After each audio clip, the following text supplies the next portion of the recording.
आज डेट है 22 जून 2023 और द हिंदू न्यूज एनालिसिस में आपका स्वागत है। इस वीडियो में हम द हिंदू की इंपोर्टेंट न्यूज को एग्जाम के पॉइंट ऑफ व्यू से डिस्कस करेंगे।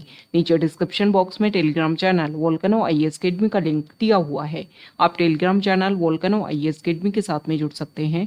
वहां पर हर exam means UPSC, state PCS and other exams के पॉइंट ऑफ व्यू से काफी इंपॉर्टेंट इन्फॉर्मेशन आप सभी के साथ में शेयर की जाती है। तो चलो स्टार्ट करते हैं। वीडियो को स्टार्ट करेंगे एक ज्योग्राफिकल बेस्ड क्वेश्चन के साथ में। और आज आपका क्वेश्चन ये है कि चेतुमल बेग को आपको मैप में व्यू करना है, फिर इससे रिलेटेड हर इंपॉर्टेंट फैक्ट्स को एंड इन्फॉर्मेशन को कमेंट बॉक्स में टाइप करना है। कल हमने आपसे क्वेश्चन पूछा था दीनदयाल पोर्ट को लेकर के। तो दीनदयाल पोर्ट, जिसको कांडला पोर्ट के नाम से भी जाना जाता है, और दीनदयाल पोर्ट हमारे इंडिया के गुजरात स्टेट में गल्फ ऑफ कच्छ पर लोकेटेड है। हमारे इंडिया में जो मेजर पोर्ट्स हैं उनमें से एक है दीनदयाल पोर्ट। तो इसकी जो लोकेशन है, और साथ ही साथ में 2017 में इस पोर्ट का रीनेम किया गया। पहले इसको कांडला पोर्ट के नाम से जाना जाता था, फिर इसका नेम चेंज करके जो है वो दीनदयाल पोर्ट रख दिया गया। तो ये रीनेमिंग आपको ध्यान में रखनी है और इसकी जो लोकेशन है वो आपको ध्यान में रखनी है। द हिंदू को अगर हम डिस्कस करें तो फर्स्ट इंपोर्टेंट न्यूज़ है द हिंदू की फ्रंट पेज पर। हमारे इंडिया के प्राइम मिनिस्टर जो हैं वो प्रेजेंट टाइम में यूएस की विजिट पर गए हुए हैं। आप सभी को पता है 21 जून को इंटरनेशनल योगा डे सेलिब्रेट किया जाता है। तो हमारे इंडिया के जो प्राइम मिनिस्टर हैं उन्होंने यूनाइटेड नेशन का जो हेडक्वार्टर है वहाँ पर अदर डिप्लोमेट्स एंड ऑफिसर्स के साथ में योगा डे जो है वो परफॉर्म किया, सेलिब्रेट किया। तो यहाँ पर इंटरनेशनल योगा डे के बारे में कुछ बेसिक बातें हम डिस्कस कर लेते हैं जो हमारे लिए इम्पोर्टेंट है। हमारे इंडिया ने यूनाइटेड नेशन जनरल असेंबली की 69th मीटिंग में मींस 2014 में ये प्रपोजल रखा कि योगा डे जो है उसको एक इंटरनेशनल योगा डे के रूप में सेलिब्रेट किया जाए। तो यूनाइटेड नेशन ने इस प्रपोजल को एक्सेप्ट किया 2014 के लास्ट टाइम में, मींस दिसंबर 2014 के टाइम में, और ये डिसाइड किया कि 21 जून जो आती है उसको सेलिब्रेट किया जाए every year international yoga day. और इसी के साथ में ही 2015 से first international yoga day celebrate किया गया 21 जून को। आपका आज का क्वेश्चन ये है, आपको ये बताना है कि जो भी इम्पोर्टेंट डे होते हैं उनकी एवरी ईयर एक थीम डिसाइड जो है वो की जाती है। तो 2023 के लिए जो इंटरनेशनल योगा डे हमने सेलिब्रेट किया, इसकी थीम क्या है ये आप कमेंट बॉक्स में बता दोगे। ओके, नेक्स्ट इंपोर्टेंट आर्टिकल अगर हम डिस्कस करें तो हम बात करेंगे एडिटोरियल पेज पर आर्टिकल सेडिशन के बारे में। देखो अभी क्या हुआ, राइटर जो है उन्होंने अभी प्रेजेंट टाइम में सेडिशन जो है वो किसकी वजह से न्यूज़ में बना हुआ था, ये सारी बेसिक बातों के साथ में आर्टिकल को शुरुआत किया है। तो अभी लॉ कमीशन ऑफ इंडिया जो है उसकी 279th रिपोर्ट जो है वो रिलीज की गई अप्रैल 2023 में। उन्होंने रिकमेंड किया कि देखो जो इंडियन पीनल कोड का सेक्शन 124A जो है, जिसको हम जो सेडिशन के बेसिस पर जो है उसको चार्ज किया जाता है, तो इसको खत्म नहीं किया जाना चाहिए। उन्होंने अपने रिकमेंडेशन में लिखा कि इसको खत्म नहीं किया जाना चाहिए, इसमें हम कुछ चेंज कर सकते हैं, लेकिन इसको जो है वो रेगुलर किया जाना चाहिए। हालांकि 2022 में 11 मई 2022 में जो सुप्रीम कोर्ट है उन्होंने SG Vombatkere versus union of India में ये डायरेक्शन दिया था all state governments and central governments को कि टू कीप इन अबियंस, अबियंस मतलब ठहराव, all pending trials, appeals and proceedings with regard to section 124A IPC, as prima facie it felt that this section was not in tune with the current social milieu। मतलब पहली बात में अगर हम Indian penal code का section 124A को देखते हैं तो ये लगता है कि प्रेजेंट सर्कमस्टेंस से मैच नहीं करता है, ये कॉन्ट्राडिक्टरी फॉर्म में है, तो इसके ऊपर रोक लगाने की बात की गई थी। लेकिन लॉ कमीशन ने बोल दिया कि खत्म नहीं किया जाना चाहिए सेडिशन को, इसको रेगुलर रखा जाना चाहिए। ओके, तो देखो यहाँ पर राइटर जो है उन्होंने कुछ पॉइंट्स को रखा है। देखो सेडिशन चार्जेस में मेनली अगर ये कोशिश की जाती है कि मान लो गवर्नमेंट के खिलाफ में कुछ ऐसे कॉन्ट्राडिक्टरी स्टेटमेंट दे दिए या कुछ ऐसी इस तरीके से वायलेशन क्रिएट करने की कोशिश की जा रही है, तो इंटरनल सिक्योरिटी को गवर्न करने के लिए जो है ये सेडिशन के चार्जेस जो हैं वो इम्प्लीमेंट किए जाते हैं। तो जैसे कि माओइस्ट एक्टिविटीज़ जो हैं वो हमारे इंडिया में देखने को मिलती है। इंटरनल सिक्योरिटी के लिए एक बहुत बड़ा इशू है माओइज्म, तो इसको रेगुलेट करने के लिए जो है वो सेडिशन को यूज किया जाता है। तो यहाँ पर उन्होंने कुछ मिनिस्ट्री के राइटर जो है उन्होंने मिनिस्ट्री यूनिवर्सिटी के कुछ डाटा रखे हैं, मिनिस्ट्री ऑफ होम अफेयर्स के डाटा उन्होंने बताए हैं कि हमारे इंडिया में अगर हम बात करें तो 2004 में 1533 इंसिडेंट जो है माओइस्ट इंसिडेंट देखने को मिलते थे और 2021 में 509। ओके, और यहाँ पर अगर हम फैटिलिटी की भी बात करें तो पहले 566 मतलब 2004 के टाइम में इतने लोगों की डेथ हुई होगी, इतने लोग इंजर्ड हुए होंगे, और अभी प्रेजेंट टाइम में 147। मतलब आप चीज़ें ये शो कर रही हैं कि टाइम के साथ में माओइस्ट एक्टिविटी जो है वो डिक्रीज हो रही है। दूसरा यहाँ पर और भी चीज़ों के बारे में बात की गई, जैसे कि 2014 से 2021 के बीच में बात की गई, तो उसमें भी शो किया गया है कि टाइम के साथ में माओइस्ट जो वायलेंस है वो काफ़ी ज़्यादा डिक्रीज हुआ है। एनसीआरबी के जो डाटा हैं वो भी शो करते हैं कि अगर हम बात करें तो 2015, 16, 17, 2020 में जो है इसके अंडर केसेस जो है वो काफ़ी कम रजिस्टर हुए सेडिशन के बेसिस पर। ओके, तो इसलिए जो है इसको एलिमिनेट किया जा सकता है। मतलब प्रेजेंट टाइम में इशू जो है वो इसके अकॉर्डिंग नहीं देखने को मिल रहे हैं, लेकिन अभी अगर हम बात करें तो दोबारा से इसके अंडर केसेस जो हैं वो रजिस्टर हो रहे हैं। तो राइटर ने यहाँ पर फोकस किया है कि अगर आप इंटरनल सिक्योरिटी की बात करते हो तो उसको जो है वो आप यूएपीए एक्ट के बेसिस पर जो है वो उसको रेगुलेट कर सकते हो। आपको सेडिशन जो है उसको रेगुलेट करने की जरूरत नहीं है, उसको खत्म किया जा सकता है, क्योंकि सेडिशन ये जो हमारे इंडियन पीनल कोड में ये जो आईपीसी में 124A जो हमने इंसर्ट किया, ये एक तरीके से ब्रिटिश एरा टाइम रूल है।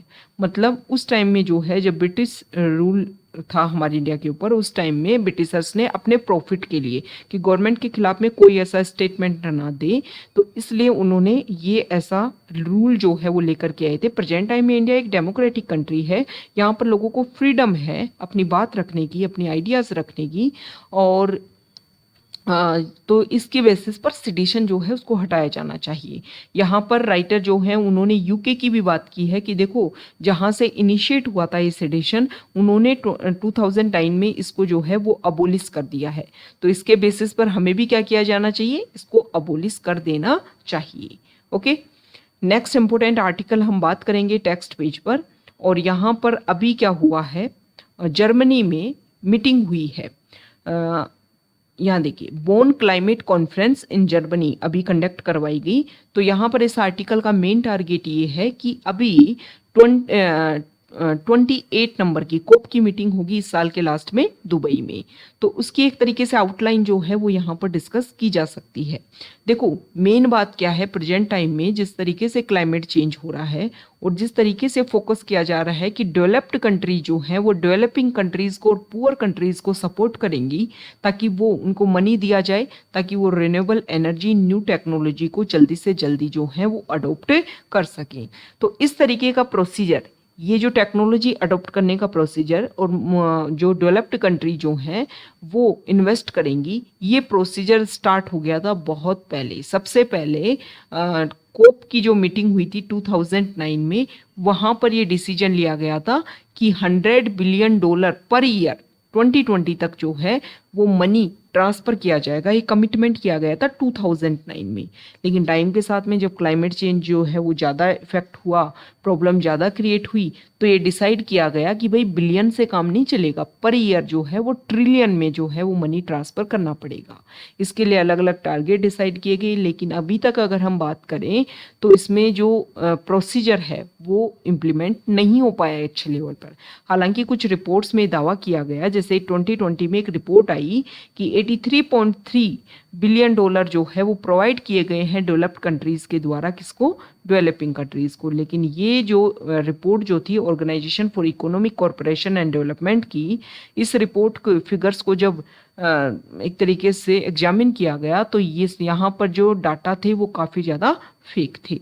ओके, ऑक्सफैम ने अपनी एनालिसिस में ये पाया कि बहुत ज़्यादा डिसऑनेस्ट और शेडी रिपोर्टिंग जो है वो यहाँ पर की गई थी। तो यहाँ पर इस आर्टिकल में मेन पॉइंट ये रखा गया है कि लास्ट ईयर जो हमने इजिप्ट में जो मीटिंग हुई, कोप की डिस्कशन हुआ, उसमें भी इस बात के ऊपर फोकस किया था कि फंडिंग जो है वो की जानी चाहिए, और फंडिंग जब की जाएगी तभी जा करके डेवलपिंग कंट्री जो है वो इन सारे पॉइंट्स के अकॉर्डिंग काम कर पाएंगे और जो क्लाइमेट चेंज हो रहा है उन सबको एक्सेप्ट मतलब उसके अकॉर्डिंग उनके पास मनी होगा तभी तो न्यू टेक्नोलॉजी जो है उसको अडोप्ट कर पाएंगी। यहाँ पर योगा डे को लेकर के हमारे इंडिया में नेवी जो है उन्होंने किस तरीके से परफॉर्म किया, ये सारी बातें यहाँ पर शो की गई हैं। नेक्स्ट जो आर्टिकल है, हाँ, हमारे इंडियन प्राइम मिनिस्टर अभी विजिट पर है, हमने स्टार्टिंग में भी डिस्कस किया। तो यहाँ पर यूएस के एक सीनेट जो है उन्होंने एक प्रपोजल रखा है कि क्यों ना इंडिया को नाटो +5 स्टेटस जो है वो दे दिया जाए। ओके, तो देखो आप पहले तो एक बात देखिए कि वहाँ पर क्या है, जो अगर हम बात करें सबसे पहले तो आपको ये पता होना चाहिए कि नाटो प्लस क्या है। देखो नाटो प्लस, नाटो में यूएस, नाटो के जो अदर मेंबर्स हैं वो, और साथ ही साथ में 5 कंट्री जो हैं वो इसमें आते हैं, Australia, New Zealand, south Korea, Japan and Israel. ये वर्ड, ये नेम जो है वो आपको ध्यान में रखना है। और नाटो +5 मतलब नाटो प्लस में 5 तो ये है ही, और प्लस में इंडिया को भी स्टेटस दे दो। ओके, नाटो 5+ आप कर दो तो इंडिया को भी इसमें इंक्लूड कर दिया जाएगा। इन सीनेटर का ये मानना है कि इंडिया को प्रेजेंट टाइम में अगर हम बात करें तो बॉर्डर इशू काफ़ी ज़्यादा है। स्पेसिफिक चाइना जो है वो बॉर्डर एरियाज़ को लेकर के अलग अलग टाइम टू टाइम क्लेम करता है, तो वहाँ पर सिक्योरिटी प्रोवाइड करने में यूएस जो है वो उनकी हेल्प कर सकता है। हालांकि कुछ टाइम पहले हमारे एक्सटर्नल अफेयर मिनिस्टर जो हैं उन्होंने इस चीज़ को लेकर के, हालांकि उन्होंने बोला कि यूएस जो है वो इंडिया के लिए इतना ज़्यादा कॉन्शियस है, ये काफ़ी अच्छी बात है, लेकिन हम इस तरीके के एग्रीमेंट में जो है वो अभी अपने आप को नहीं रखना चाहते हैं। तो ये नाटो +5 जो है ये टर्म आपके लिए इंपॉर्टेंट हो जाती है। मतलब कलेक्टिव डिफेंस प्रोवाइड करने का ये प्रोसीजर है उनका कि इन कंट्रीज में कोई प्रॉब्लम होगी तो हम आपको सपोर्ट करेंगे। ये इंपॉर्टेंट आर्टिकल है। वर्ल्ड इकोनॉमिक फोरम जो है उसकी एक रिपोर्ट आई है, ग्लोबल जेंडर इंडेक्स रिपोर्ट, और इसमें इंडिया जो है उन्होंने लास्ट ईयर से इंडिया ने काफ़ी अच्छा परफॉर्म किया है। तो ये बात आपको ध्यान में रखनी है। लास्ट ईयर इंडिया की रैंक थी 135 और अभी है इंडिया की रैंक 127, मतलब 8 प्लेसेस का इंडिया ने जंप किया है। और उससे पहले अगर हम बात करें तो इंडिया की रैंक थी 140, मतलब इंडिया जो है वो टाइम के साथ में इंक्रीज अपने आप को कर रहा है। यहाँ पर फर्स्ट रैंक मिली है आइसलैंड को, और सेकंड रैंक नॉर्वे को, और बांग्लादेश मतलब हमारे इंडिया के रीजनल पार्ट में यहाँ पर शो किया गया है। तो देखो इंडिया का ईस्टर्न पार्ट पर बांग्लादेश 59 रैंक, मतलब इंडिया से काफ़ी अच्छी परफॉर्मेंस। भूटान 103, चाइना 107, श्रीलंका 115, जहाँ पर प्रेजेंट टाइम में काफ़ी ज़्यादा इशू देखने को मिल रहे हैं। नेपाल 116, पाकिस्तान जो है वो हमारे यहाँ पर नीचे एक तरीके से एस्टेब्लिश है। और इंडिया जो है मतलब ओवरऑल अगर आप बात करोगे तो हमारे इंडिया के नेबरिंग कंट्रीज़ में एक्सेप्ट पाकिस्तान अदर कंट्रीज़ ने बहुत ही अच्छा परफॉर्म किया है। ओके, तो वर्ल्ड इकोनॉमिक फोरम की ये रिपोर्ट है। इंडिया की रिपोर्ट जो है, इंडिया की रैंक जो है वो आपको ध्यान में रखनी है। हम कुछ बातें करेंगे कि ये रिपोर्ट जो है इसके बेसिक क्राइटेरिया क्या होते हैं। इस रिपोर्ट में बात की जाती है जेंडर गैप को लेकर के। जेंडर गैप मतलब विमेन और मैन के बीच में जो है वो किन किन points, social, political, intellectual, cultural और इकोनॉमिक बेसिस पर कहाँ कहाँ पर गैप देखने को मिलता है, उन सभी को यहाँ पर कुछ पॉइंट्स को लिख करके और ये सारी गैपिंग जो है इसमें एग्जामिन करने की कोशिश की जाती है। तो 4 की डायमेंशन है इस रिपोर्ट को लेकर के, ग्लोबल जेंडर गैप इंडेक्स जो है इसको लेकर के 4 की डायमेंशन है जिसके बेसिस पर ये रिपोर्ट जो है वो पब्लिश की जाती है। तो यहाँ पर अगर हम बात करें तो एक तो इकोनॉमिक पार्टिसिपेशन, मतलब वीमेन का और मैन का कितना इकोनॉमिक पार्टिसिपेशन है ये यहाँ पर देखा जाता है, और साथ ही साथ में अपॉर्चुनिटी जो है वो भी रखी जाती है। सेकंड क्राइटेरिया है एजुकेशनल अटेनमेंट, मतलब वीमेन और मैन में अगर हम कंपैरिजन करें तो किसको एजुकेशन में ज़्यादा पार्टिसिपेशन देखने को मिल रहा है। थर्ड है हेल्थ एंड सर्वाइवल, हेल्थ में किस तरीके से पार्टिसिपेशन है, हेल्थ की किस तरीके से एक्सेस हो पा रही है हर चीज़ें लेकर के। और फोर्थ है पॉलिटिकल एम्पावरमेंट, पॉलिटिक्स में वीमेन का कितना ज़्यादा पार्टिसिपेशन है इसके ऊपर फोकस किया जाता है। ओके, तो ये 4 क्राइटेरिया हैं। अब इसमें इंडिया कहाँ पर पार्टिसिपेट करता है, तो यहाँ पर वीमेन पॉलिटिकल एम्पावरमेंट की अगर हम बात करें तो इंडिया में 25.3 पैरिटी विमेन जो है वो एमपी की लेवल पर अगर हम देखें तो 15.1% इंडिया जो है वो स्टैंड करता है। Okay, total member of parliaments में ओनली 15.1% जो है वो विमेन है। और यहाँ पर बताया गया है कि देखो वेजेस और इनकम में जो है वो अगर हम बात करें तो टेक्निकल और सीनियर पोजीशन पे विमेन का जो रोल है वो काफ़ी डिक्रीज हुआ है लास्ट लेवल से अगर हम डिस्कस करें। और अगर यहाँ पर पॉलिटिक्स की हमने बात की, लेकिन अगर आप लोकल गवर्नेंस में देखोगे तो विमेन का पार्टिसिपेशन जो है वो काफ़ी अच्छे लेवल पर है। मतलब पंचायत, म्यूनिसिपैलिटी जो है वहाँ पर विमेन का पार्टिसिपेशन काफ़ी अच्छा है। लेकिन अभी भी स्टेट असेंबली इलेक्शंस और मेंबर ऑफ पार्लियामेंट के जो इलेक्शंस होते हैं वहाँ पर विमेन का पार्टिसिपेशन काफ़ी कम है। ओके, सेकंड यहाँ पर अगर हम बात करें तो यहाँ पर जो आप हेल्थ लेवल पर भी अगर आप बात करोगे तो वहाँ पर भी काफ़ी जो है वो डिफरेंस जो है वो देखने को मिलता है। तो ये 4 क्राइटेरिया जो है वो आपको डिस्कस करने हैं। इसके अलावा हम बात कर लेते हैं what is world economic forum. बात हुई ना अभी, वर्ल्ड इकोनॉमिक फोरम जो है उसने ये रिपोर्ट पब्लिश की। तो वर्ल्ड इकोनॉमिक फोरम क्या है इसके बारे में आपको पता होना चाहिए। तो वर्ल्ड इकोनॉमिक फोरम जो है वो एक इंटरनेशनल ऑर्गेनाइजेशन है फॉर पब्लिक प्राइवेट कॉरपोरेशन।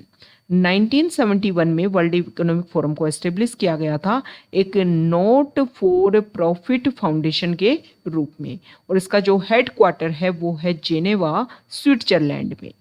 कुछ रिपोर्ट्स पब्लिश करता है वो आपको पता होना चाहिए, जैसे कि एक तो हमने अभी डिस्कस कर लिया ग्लोबल जेंडर गैप इंडेक्स। इसके अलावा एनर्जी ट्रांजिशन इंडेक्स भी पब्लिश करता है वर्ल्ड इकोनॉमिक फोरम। इसके अलावा एक और पब्लिश करता है ग्लोबल कम्पिटिटिवनेस रिपोर्ट। ओके, इसके अलावा global travel and tourism report publish करता है। साथ ही साथ में ग्लोबल रिस्क रिपोर्ट जो है वो भी पब्लिश करता है। तो ये कुछ रिपोर्ट्स जो हैं, रिपोर्ट्स को लेकर के अभी यूपीएससी क्वेश्चन नहीं पूछ रही है, लेकिन पहले यूपीएससी का ट्रेंड था कि ये जो रिपोर्ट्स हैं इनको लेकर के क्वेश्चन पूछ लिया जाता था कि ये रिपोर्ट जो है वो कौन पब्लिश कर रहा है। तो ट्रेंड जो है वो टाइम के साथ में रिवाइज होते हैं, तो आप जो भी ट्रेंड्स है उसके अकॉर्डिंग अपनी प्रिपरेशन जो है वो रेगुलर रख सकते हैं। नेक्स्ट आर्टिकल जो है वो फॉरेन पेज पर है, रशिया यूक्रेन में वॉर, और रशिया और यूक्रेन जो है वो अपने अपने लेवल पर कोशिश कर रहे हैं। तो लंदन में कॉन्फ्रेंस हुई, यूक्रेन ने पार्टिसिपेट किया। यूक्रेन जो है उन्होंने इंटरनेट के थ्रू यहाँ पर जितने भी कंट्रीज़ के मेंबर्स यहाँ पर अवेलेबल थे वहाँ पर उन्होंने बात रखी कि कमिटमेंट की तो खूब बात होगी, आप बोल रहे हो ये कर देंगे ये कर देंगे, ये करने की ज़रूरत नहीं है, बेसिक लेवल पर आओ और काम करो हमारे साथ में। ओके, हमारा जो भी इंफ्रास्ट्रक्चर जो भी लॉस हुआ है उसमें हमारी हेल्प करो। तो अब टाइम आ गया है वर्क करने का, एक्शन शो करने का, ना कि बैठ करके सिर्फ बातें करने का। इस बात के ऊपर क्लियरली यूक्रेन ने जो है वो फोकस किया है। दूसरा अगर हम बात करें तो रशिया जो है उन्होंने SPIEF, ये क्या है SPIEF? ये है Saint Petersburg International Economic Forum, जिसको ये बोला जाता है रशियन दावोस के नाम से भी जो बोला जाता है। वर्ल्ड इकोनॉमिक फोरम जो है ना, इसकी ऑर्गेनाइज होती है एवरी ईयर, जनवरी में मीटिंग ऑर्गेनाइज होती है दावोस में। ओके, तो यहाँ पर ये भी इकोनॉमिक पार्टिसिपेशन है। ये Saint Petersburg International Economic Forum जो है ये भी इकोनॉमिक लेवल पर अलग अलग कंट्रीज के जो रिप्रेजेंटेटिव उनका पार्टिसिपेशन है कि इकोनॉमिक लेवल को कैसे इंक्रीज किया जाए, तो इसको रशियन दावोस के नाम से जाना जाता है, ये आपको पता होना चाहिए। ओके, और ये SPIEF जो है ये कब से स्टार्ट हुआ? तो ये 1997 से जो है इसको स्टार्ट किया गया था। ये बेसिक बात पता होना चाहिए। अलग अलग कंट्री से यहाँ पर लोग पार्टिसिपेट करते हैं, वो डिस्कस करते हैं कि इकोनॉमिक कंडीशन को कैसे सुधारा जाए। तो यहाँ पर लास्ट वीक जो है ये इसको परफॉर्म किया गया।